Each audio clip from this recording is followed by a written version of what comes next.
Hello everyone, welcome back to my channel Shiksha competition. और यहाँ पर हमारी जीके की जो क्लास है उसमें हम आज पढ़ने वाले हैं ऐतिहासिक स्रोत। ठीक है, ऐतिहासिक स्रोत यानी कि इतिहास से संबंधित हम यहाँ पर प्रश्न करने वाले हैं। उम्मीद है कि आपको ये क्लास जरूर पसंद आएगी। अगर पसंद आए तो लाइक सब्सक्राइब करना आपका काम है। चलते हैं हम फर्स्ट क्वेश्चन की तरफ। पहला क्वेश्चन हमारा कहता है कि बीते हुए युगों की घटनाओं के संबंध में जानकारी देने वाले स्रोतों को क्या कहा जाता है। तो बीते हुए युगों की घटनाओं की घटनाओं के बारे में जो हमें जानकारी देते हैं उन स्रोतों को ऐतिहासिक स्रोत कहा जाता है। इसमें हमारा ए ऑप्शन बिल्कुल सही हो जाएगा। नेक्स्ट क्वेश्चन है हमारे यहाँ पर, इनमें इनमें से कौन सा कथन है जो कि सही है। सही आपको बताना है। साहित्यिक स्रोत की तुलना में पुरातात्विक स्रोत अधिक प्रमाणिक होते हैं। तो ये आपको ध्यान देना है कि कौन सा क्वेश्चन हमारे यहाँ पर सही है। बिल्कुल ए बिल्कुल करेक्ट हो जाएगा। ठीक है, ए बिल्कुल करेक्ट है। साहित्यिक स्रोत की तुलना में जो पुरातात्विक स्रोत होते हैं वो अधिक प्रमाणिक होते हैं। ठीक है, ए इसमें हमारा बिल्कुल सही है। नेक्स्ट क्वेश्चन है हमारा, किस वेद में प्राचीन वैदिक युग की संस्कृति के बारे में सूचना दी गई है। तो कौन सा वेद है, आप जानते हैं 4 वेद होते हैं, ऋग्वेद, यजुर्वेद, सामवेद और अथर्ववेद। इसमें से वैदिक युग की संस्कृति के बारे में सूचना किस वेद में दी गई है। तो तीसरा जो क्वेश्चन है उसमें हमारा राइट आंसर कौन सा हो जाएगा। राइट आंसर हो जाएगा हमारा तीसरे में ए बिल्कुल, जो ऋग्वेद है उसमें लिखा गया है वैदिक युग की संस्कृति के बारे में। नेक्स्ट क्वेश्चन है हमारे यहाँ पर, निम्नलिखित में से कौन सा ग्रंथ है श्रुति ग्रंथ का अंग नहीं माना जाता है। श्रुति ग्रंथ का अंग कौन सा नहीं माना जाता है। संहिता, ब्राह्मण, उपनिषद या फिर पुराण। कौन सा ग्रंथ है जो श्रुति ग्रंथ का अंग नहीं माना जाता है। तो चौथे में हमारा करेक्ट आंसर हो जाएगा पुराण। पुराणों को नहीं माना जाता है, जबकि संहिता, ब्राह्मण और उपनिषद ये तीनों होते हैं। ठीक है, नेक्स्ट है, निम्नलिखित में से कौन सा ग्रंथ है जो ये दावा करता है कि जो उस ग्रंथ में है वह विश्व में है और जो उस ग्रंथ में नहीं है वह विश्व में अलभ्य है। ठीक है, तो राइट आंसर हमारे यहाँ पर कौन सा हो जाएगा। इनमें से कौन सा सही लगे छिलवा के, इनमें से कौन सा ग्रंथ ये दावा करता है कि जो उस ग्रंथ में है वह विश्व में है और जो उस ग्रंथ में नहीं है वह विश्व में अलभ्य यानी कि अप्राप्त है, उसको प्राप्त नहीं किया जा सकता। ये कौन सा ग्रंथ कहता है। तो 5 में हमारा करेक्ट आंसर हो जाएगा महाभारत। ठीक है, महाभारत यहाँ पर सही हो जाएगा, जिसकी रचना वेद व्यास ने की थी। नेक्स्ट क्वेश्चन है, त्रिपिटक ये धर्म ग्रंथ किसका है। त्रिपिटक धर्म ग्रंथ किसका है, जैन, बौद्ध, सिख या फिर हिंदुओं का। तो 6 में हमारा करेक्ट आंसर कौन सा हो जाएगा, ये बौद्धों का है। ठीक है, त्रिपिटक जो ग्रंथ है ये किसका है, तो बौद्धों से संबंधित है। नेक्स्ट क्वेश्चन है, जातक किसका ग्रंथ है। जातक किसका ग्रंथ है, वैष्णव, जैन, बौद्ध या फिर शैव। जातक किसका ग्रंथ है। तो करेक्ट आंसर हमारा हो जाएगा ये भी बौद्ध ग्रंथ से, बौद्ध धर्म से ही संबंधित है। जातक जो ग्रंथ है वो भी बौद्ध धर्म से ही संबंधित है। नेक्स्ट क्वेश्चन है हमारा, मिलिंद पन्हु यानी कि मिलिंद के प्रश्न राजा मिलिंद और किस बौद्ध भिक्षु के मध्य संवाद के रूप में है। जो मिलिंद पन्हु है यानी कि मिलिंद के जो प्रश्न है ये ग्रंथ का नाम है और इसमें किस राजा मिलिंद और कौन सा बौद्ध भिक्षु है जिसके मध्य में संवाद के रूप में दिए गए हैं। तो इसमें राइट आंसर हमारा हो जाएगा नागसेन। ठीक है, नागसेन यहाँ पर हमारा करेक्ट आंसर हो जाएगा। नेक्स्ट क्वेश्चन है, निम्नलिखित में से किसकी तुलना मैकियावेली के प्रिंस से की जा सकती है। मैकियावेली के प्रिंस से किसकी तुलना की जा सकती है। कालिदास का मालविका अग्निमित्रम, कौटिल्य का अर्थशास्त्र, वात्स्यायन का कामसूत्र और तिरुवल्लुवर का तिरुवकुरल। ठीक है, तो राइट आंसर कौन सा हो जाएगा, मैकियावेली के प्रिंस से किसकी गणना की जा सकती है, किसकी तुलना की जाती है। तो करेक्ट आंसर हमारा हो जाएगा कौटिल्य का जो अर्थशास्त्र है। ठीक है, कौटिल्य का जो अर्थशास्त्र है इससे तुलना की जा सकती है।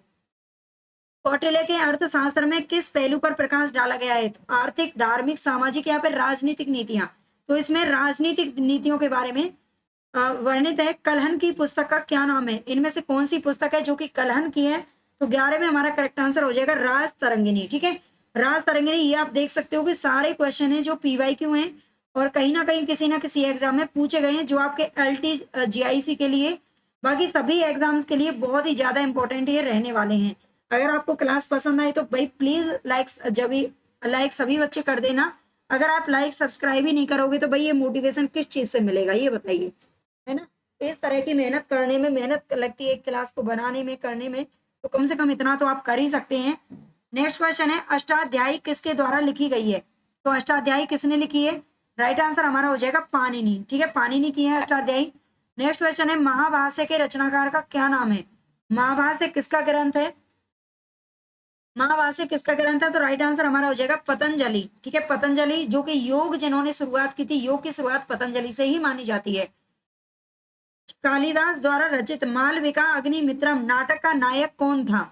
नाटक का नायक कौन था? मालविका अग्निमित्रम ये नाटक है किसका? कालिदास का। तो इसके नायक के रूप में किसे जाना जाता है? 14 में हमारा करेक्ट आंसर हो जाएगा अग्निमित्र। ठीक है, अग्निमित्र इसका नायक है। हर्षचरित किसके द्वारा लिखी गई थी? हर्षचरित। तो राइट आंसर हमारा हो जाएगा बाण भट्ट। ये बाण भट्ट की पुस्तक है हर्षचरित। विक्रमांक चरित के रचनाकार का क्या नाम है? विक्रमांक चरित ये पुस्तक है। इतिहास की ये पुस्तकें बहुत ही ज्यादा इंपॉर्टेंट है और पूछी जाती हैं। तो 16 में हमारा करेक्ट आंसर कौन सा हो जाएगा? बिलहन। ठीक है, कलन की अभी हमने देखी थी राजतरंगिनी। और विक्रमांक चरित किसका है? तो ये बिलहन कवि का है।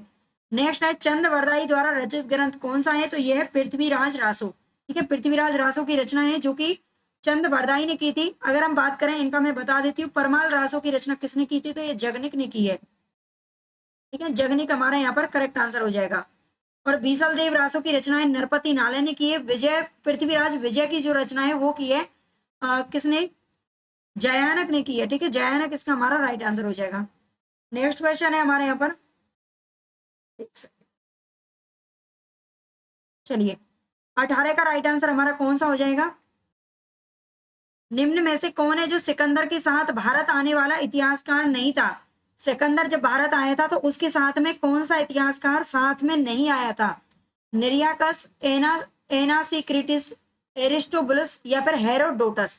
तो 18 में हमारा करेक्ट आंसर कौन सा हो जाएगा? हेरोडोटस इसके साथ में नहीं आया था। ठीक है, हेरोडोटस इसके साथ में नहीं आया था, ध्यान रखना। बाकी तीनों इसके साथ में आए थे। ठीक है, सिकंदर के साथ में इतिहासकार आए थे। निम्नलिखित में से किस विदेशी यात्री ने भारत का दौरा सबसे पहले किया था? भारत का दौरा सबसे पहले करने वाले कौन है? कौन से विदेशी यात्री हैं? तो 19 में हमारा राइट आंसर कौन सा हो जाएगा? 19 में ए बिल्कुल ठीक है, मेगास्थनीज। ठीक है, जो मेगास्थनीज है इसने भारत का दौरा सबसे पहले किया था। मेगास्थनीज की पुस्तक का क्या नाम है? तो इंडिका हमारा राइट आंसर हो जाएगा। ठीक है, इंडिका इनकी पुस्तक का नाम है। जियोग्राफिया, जियोग्राफिया की रचना किसने की थी? जियोग्राफिया किसका ग्रंथ है? तो राइट आंसर हमारा कौन सा हो जाएगा? सी स्ट्रेबो। ठीक है, स्ट्रेबो हमारा करेक्ट आंसर हो जाएगा। नेक्स्ट है प्लिनी की पुस्तक का क्या नाम है? प्लिनी की पुस्तक का क्या नाम है? तो ये है नेचुरलिस। ठीक है, नेचुरलिस हिस्टोरिया। ठीक है, नेचुरलिस हिस्टोरिया हमारा करेक्ट आंसर हो जाएगा। ये प्लिनी की पुस्तक का नाम है। पेरिप्लस ऑफ एरिथ्रियन सी, इसकी रचना किसने की है? ये पुस्तक है पेरिप्लस ऑफ एरिथ्रियन सी, इसकी रचना किसने की है? तो 23 में हमारा करेक्ट आंसर कौन सा हो जाएगा? अज्ञातनामा। यूनानी लेखक है कोई जिसका नाम नहीं पता है। ठीक है, अज्ञात नाम से की है यूनानी लेखक ने। फाइयान कहाँ का निवासी था? फाइयान कहाँ का निवासी था? तो 24 में हमारा करेक्ट आंसर हो जाएगा चीन। ठीक है, चीन हमारा राइट आंसर है। नेक्स्ट है फाइयान किसके शासन काल में भारत आया था?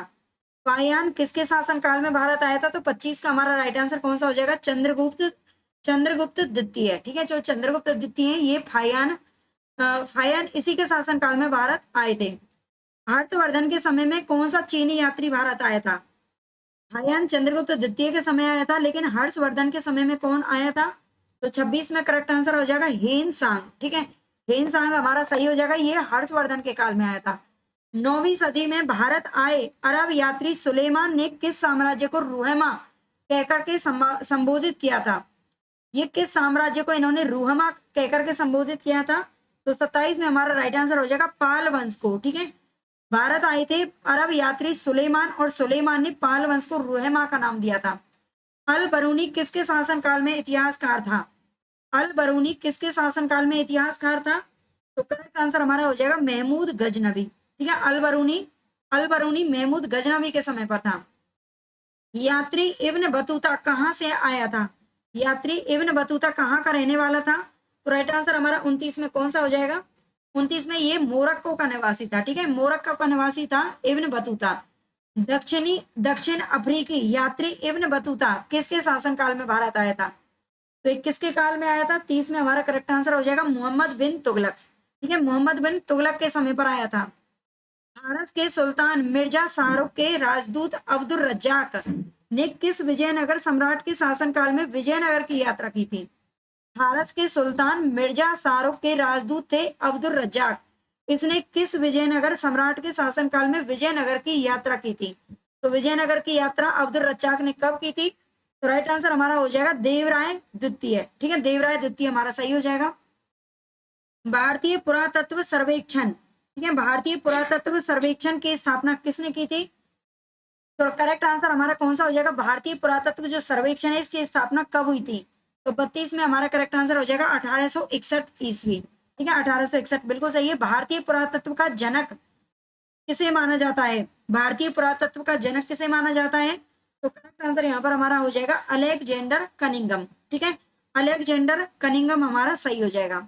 निम्नलिखित विद्वानों में हड़प्पा सभ्यता का सर्वप्रथम खोजकर्ता कौन था?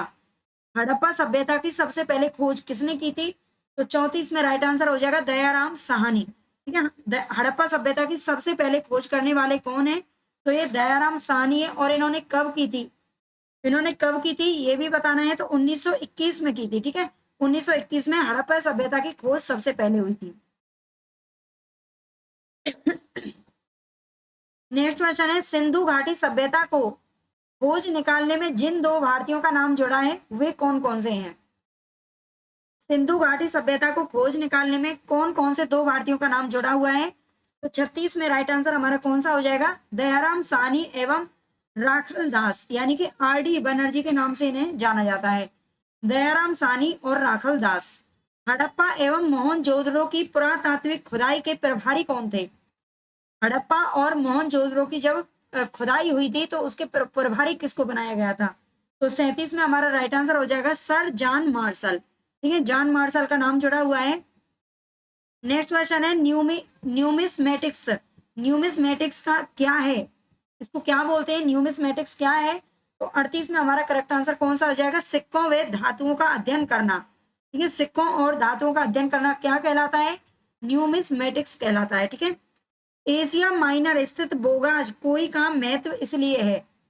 एशिया माइनर स्थित बोगाज कोई का महत्व किस लिए है? तो 39 में हमारा करेक्ट आंसर क्या होगा? वहां से जो अभिलेख प्राप्त हुए हैं उनमें 4 वैदिक देवताओं इंद्र, वरुण, मित्र व नासत्य का उल्लेख मिलता है। ठीक है, एशिया माइनर किस लिए प्रसिद्ध है? तो वहां से जो अभिलेख प्राप्त हुए हैं उनमें 4 वैदिक देवता इंद्र, वरुण, मित्र और नासत्य इनका उल्लेख मिलता है। ठीक है, इसलिए इसका महत्व ज्यादा है। अशोक के शिलालेखों को पढ़ने वाला प्रथम अंग्रेज कौन था? अशोक के शिलालेखों को पढ़ने वाला प्रथम अंग्रेज कौन था? तो 40 में हमारा करेक्ट आंसर कौन सा हो जाएगा? James Prinsep. ठीक है, जेम्स प्रिंसेप हमारा सही है। देखो कितनी जगह पर ये आंसर है जो पूछा गया है। अशोक के अधिकांश अभिलेख किस भाषा व लिपि में हैं? अशोक के अधिकांश जो अभिलेख हैं वो किस लिपि में लिखे गए हैं और किस भाषा में लिखे गए हैं? 41 का हमारा राइट आंसर हो जाएगा ये प्राकृत भाषा में है और ब्राह्मी लिपि है। ठीक है, ब्राह्मी लिपि और प्राकृत भाषा से संबंधित है। कहाँ से अशोक के द्विभाषाई ग्रीक एवं अरमाइक अभिलेख प्राप्त हुए हैं? कौन सा अभिलेख है जो कि इनका ग्रीक और अरमाइक लिपि में लिखा हुआ है? 2 भाषाओं में लिखा गया है। सर एक कुना यानी कि कंधार शिलालेख, मनसेहरा, कालसी या फिर कलिंग। तो 42 में हमारा करेक्ट आंसर कौन सा हो जाएगा? सर एक कुना, यानी कि जो कंधार अभिलेख है ये ग्रीक और अरमाइक भाषा लिपि में लिखा गया है।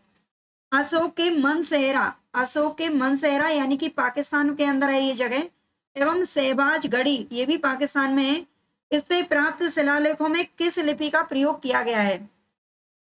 अशोक का मनसेहरा और शहबाज गढ़ी ये दोनों जो शिलालेख हैं इनमें किस लिपि का प्रयोग किया गया है? तो 43 में हमारा करेक्ट आंसर कौन सा हो जाएगा? खरोष्टी लिपि में लिखा गया है। ठीक है, ये खरोष्टी लिपि है जो कि इधर से इधर की साइड लिखी जाती है। ठीक है, दाएं से बाईं तरफ लिखी जाती है। प्राचीन भारत में कौन सी एक लिपि है जो दाएं से बाईं ओर लिखी जाती है? तो भाई ये खरोष्टी लिपि है, मैं बता चुकी हूँ। आगे है, नेक्स्ट क्वेश्चन है, हेलियोडोरस का बेस नगर अभिलेख संदर्भित है। हेलियोडोरस का जो बेस नगर है ये बेस नगर अभिलेख ये किसके लिए संदर्भित है? तो 45 में हमारा करेक्ट आंसर कौन सा हो जाएगा? केवल वासुदेव से। ठीक है, ये केवल वासुदेव से संबंधित है, ये ध्यान रखना है। वासुदेव से संबंधित है। निम्नलिखित में से कौन सा अभिलेख है जो कलिंग नरेश खारवेल से संबंधित है? कलिंग का नरेश था खारवेल, इससे संबंधित कौन सा अभिलेख है? तो 46 में हमारा करेक्ट आंसर हो जाएगा हाथी गुम्फा।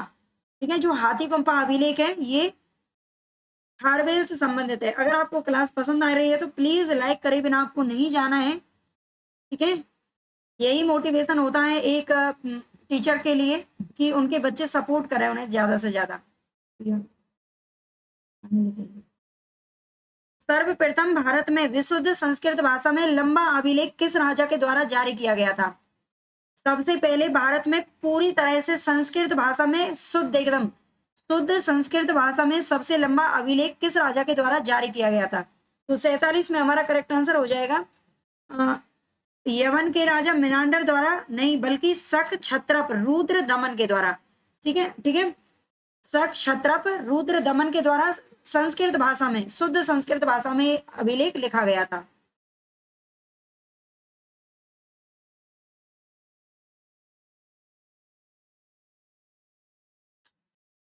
नेक्स्ट क्वेश्चन है काव्य शैली का प्राचीनतम नमूना किसके अभिलेख में मिलता है? काव्य शैली का प्राचीनतम नमूना कहां से हम प्राप्त करते हैं? तो 48 में हमारा करेक्ट आंसर हो जाएगा रुद्र दमन का। ठीक है, जो रुद्र दमन का अभिलेख है वहीं से प्राप्त होता है।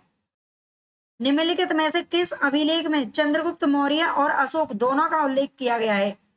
इस अभिलेख में चंद्रगुप्त मौर्य और अशोक इन दोनों का उल्लेख किया गया है। तो राइट आंसर हमारा 49 में कौन सा हो जाएगा? महाक्षत्रप रुद्र दमन का जो जूनागढ़ अभिलेख है यहां से इन दोनों का उल्लेख मिलता है। ठीक है, याद रखना। नेक्स्ट है समुद्रगुप्त की सैनिक उपलब्धियों का वर्णन उनके किस अभिलेख में उपलब्ध है? समुद्रगुप्त की सैनिक उपलब्धियों का जो वर्णन है ये किस अभिलेख से प्राप्त होता है? तो 50 में हमारा करेक्ट आंसर हो जाएगा एरन, गया, नालंदा या फिर प्रयाग। ये प्रयाग से मिलता है। ठीक है, और जो एरन अभिलेख है ना यहाँ से सती प्रथा के अवशेष मिलते हैं। प्रयाग प्रशस्ति अभिलेख का लेखक हरिसेन किस शासक का दरबारी कवि था? जो लेखक हरिसेन है, ठीक है, और लेखक हरिसेन ने कौन सा लिखा था? प्रयाग प्रशस्ति अभिलेख लिखा था। ये किस शासक का दरबारी कवि था? तो 51 में हमारा करेक्ट आंसर हो जाएगा 51 में समुद्रगुप्त। ये समुद्रगुप्त के दरबार में था हरिसेन। मेहरौली दिल्ली स्थित लौह स्तंभ का निर्माण किस सदी में हुआ था? जो मेहरौली दिल्ली में स्थित है लौह स्तंभ, इसका निर्माण कब हुआ था? तो 52 में हमारा करेक्ट आंसर हो जाएगा चौथी शताब्दी में। ठीक है, चौथी शताब्दी में हुआ था, ये ध्यान रखना है।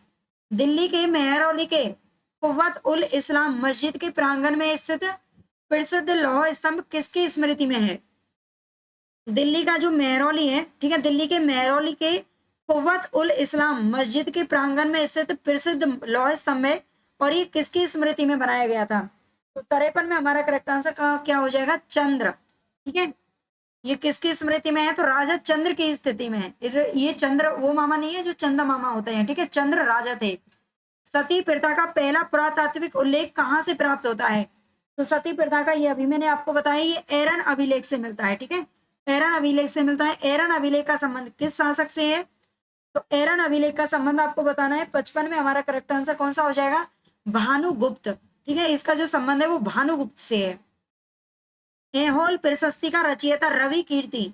ऐहोल प्रशस्ति की रचना किसने की थी? तो रवि कीर्ति ने की थी। ये किस चालुक्य शासक का दरबारी कवि था? ये सारे के सारे चालुक्य राजा थे, चालुक्य वंश से संबंधित थे और ये रवि कीर्ति किसके दरबारी कवि थे? तो 56 में हमारा करेक्ट आंसर कौन सा हो जाएगा? पुलकेशिन द्वितीय। ठीक है, पुलकेशिन द्वितीय हमारा सही हो जाएगा। हर्ष एवं पुलकेशिन द्वितीय के मध्य हुए संघर्ष की जानकारी कहाँ से मिलती है? हर्ष एवं पुलकेशिन द्वितीय के मध्य में हुए संघर्ष की जानकारी कहाँ से मिलती है? तो 57 में हमारा राइट आंसर कौन सा हो जाएगा? ऐहोल अभिलेख से। ठीक है, ऐहोल अभिलेख से मिलती है। कवि कालिदास के नाम का उल्लेख किस लेख में हुआ है?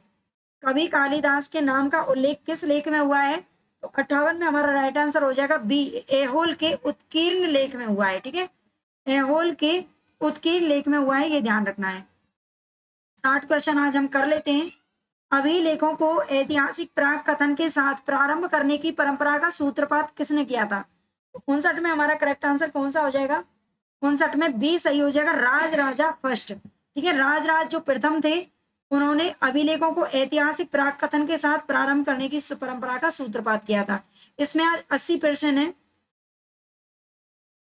80% है, वैसे सारे ही इंपॉर्टेंट है, चलो कर लेते हैं, थोड़ा टाइम और लगेगा, है ना। अब देखिएगा पूरी क्लास। कहाँ से प्राप्त अभिलेख में महासभा की कार्य प्रणाली के विषय में विस्तृत जानकारी मिलती है। किस अभिलेख से प्राप्त होती है महासभा की कार्य प्रणाली के विषय में विस्तृत जानकारी कहाँ से मिलती है? तो 60 में हमारा राइट आंसर हो जाएगा उत्तर उत्तर मेरूर। ठीक है, उत्तर मेरूर जो अभिलेख है यहाँ से प्राप्त होती है महासभा की कार्य प्रणाली की जानकारी। भारत में सिक्कों का प्रचलन कब आरंभ हुआ था? तो 61 में हमारा राइट आंसर हो जाएगा 600 ईस्वी पूर्व। ठीक है, 600 ईसा पूर्व में भारत में सिक्कों का प्रचलन हो चुका था। भारत में प्राचीनतम मुद्रा कौन सी मानी जाती है? भारत में प्राचीनतम मुद्रा कौन सी मानी जाती है? तो 62 में हमारा राइट आंसर हो जाएगा ए, आहत सिक्के। ये प्राचीनतम मुद्रा के रूप में जाने जाते हैं। भारत में सर्वप्रथम स्वर्ण मुद्राएं किसने चलाई थी? सबसे पहले स्वर्ण मुद्राएं किसने चलाई थी? सोने की मुद्राएं। तो 63 में हमारा राइट आंसर हो जाएगा इंडो बैक्टीरियन। ठीक है, इंडो बैक्टीरियन ने चलाई थी, ये ध्यान रखना है। निम्नलिखित में से किसने सोने के सर्वाधिक शुद्ध सिक्के जारी किए थे? तो 64 में हमारा राइट आंसर हो जाएगा कुषाण। ठीक है, ये कुषाण राजा ने किए थे, ध्यान रखना है। सातवाहनों के समय में मुद्रा सर्वाधिक किस धातु के बनते थे? सातवाहन जो राजा थे उनके समय में मुद्रा किस धातु के बने हुए होते थे? तो 65 में हमारा करेक्ट आंसर हो जाएगा शीशे। ठीक है, सीसा के बनते थे, ये ध्यान रखना है। निम्नलिखित में किसने बड़े पैमाने पर स्वर्ण मुद्राएं चलाई थी? बड़े पैमाने पर स्वर्ण मुद्राएं किसने चलाई थी? तो 66 का राइट आंसर हमारा हो जाएगा कुषाण शासकों ने चलाई थी। ठीक है, जो कुषाण वंश के शासक थे इन्होंने चलाई थी बड़े पैमाने पर। नेक्स्ट क्वेश्चन है हमारे यहाँ पर 67, सोने के सर्वाधिक सिक्के किस काल में जारी किए गए थे? सोने के सर्वाधिक सिक्के, सबसे अधिक सिक्के किस काल में जारी किए गए थे? तो 67 में हमारा करेक्ट आंसर हो जाएगा गुप्त काल में। ठीक है, ये गुप्त काल में किए गए थे। नेक्स्ट है निम्नलिखित में, ये कुछ जल रहा है, गैस पर तो ना रखे। निम्नलिखित में किस स्थल से रोमन सिक्के मिलते हैं? रोमन सिक्के किस स्थल से मिलते हैं? तो 68 में हमारा करेक्ट आंसर हो जाएगा अरिकमेडु। ठीक है, रोमन सिक्के कहाँ से मिलते हैं? तो अरिकमेडु से मिलते हैं। भीमबेटका किसके लिए प्रसिद्ध है? भीमबेटका, भीमबेटका किसके लिए प्रसिद्ध है?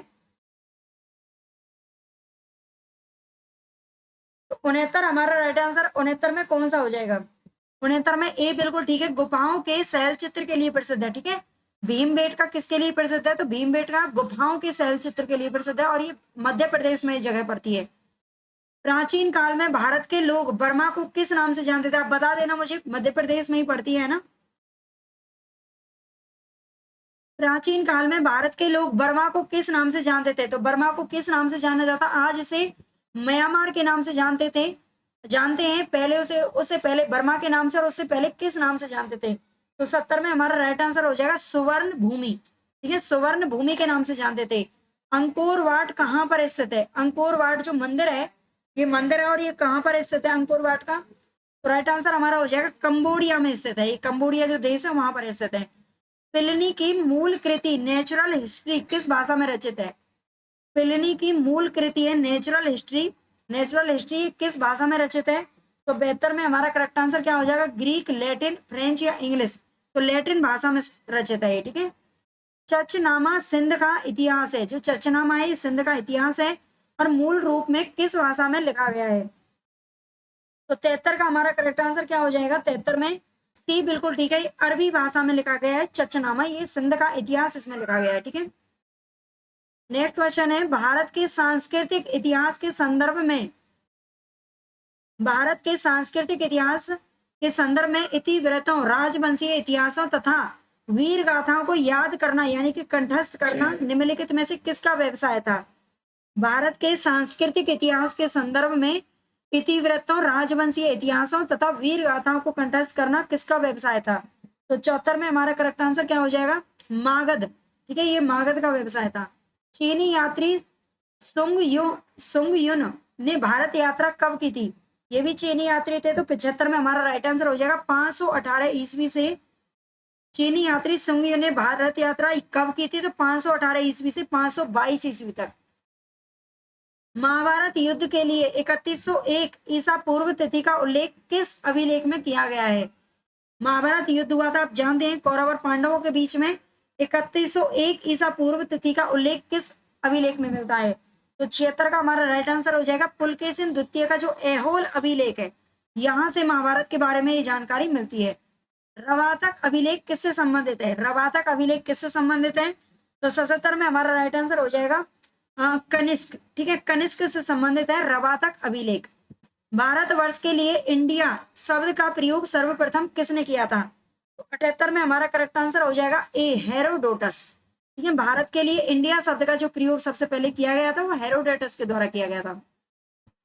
किसने ब्राह्मी एवं खरोष्टी लिपियों को उद्वाचित किया है? 79 में करेक्ट आंसर हमारा हो जाएगा ब्राह्मी और खरोष्टी लिपियों को उद्वाचित करने वाले कौन है, यानी कि पढ़ने वाले, तो ये हैं जेम्स प्रिंसेप। निम्नलिखित में से प्राचीन भारत की कौन सी लिपि दाहिने से बाईं ओर लिखी जाती थी? तो ये खरोष्टी लिखी जाती थी। ठीक है, खरोष्टी लिखी जाती थी, ये भी आपको ध्यान रखना है। तो आप देख सकते हैं इसमें 80% हमने कर लिए हैं। अगर आपको क्लास पसंद आई हो तो प्लीज कम से कम सारे बच्चे एक बार कमेंट करके कुछ फीडबैक तो अपना दे ही सकते हैं। लाइक सब्सक्राइब कर देना। और कौन कौन बच्चे चाहते हैं कि ये क्लास लाइव चलनी चाहिए, जीके की क्लास लाइव चलनी चाहिए, ज्यादा से ज्यादा बच्चे मुझे कमेंट करें ताकि मैं लाइव लेके आऊं। चलते हैं, आज के लिए इतना ही काफी है। लाइक सब्सक्राइब जरूर करें।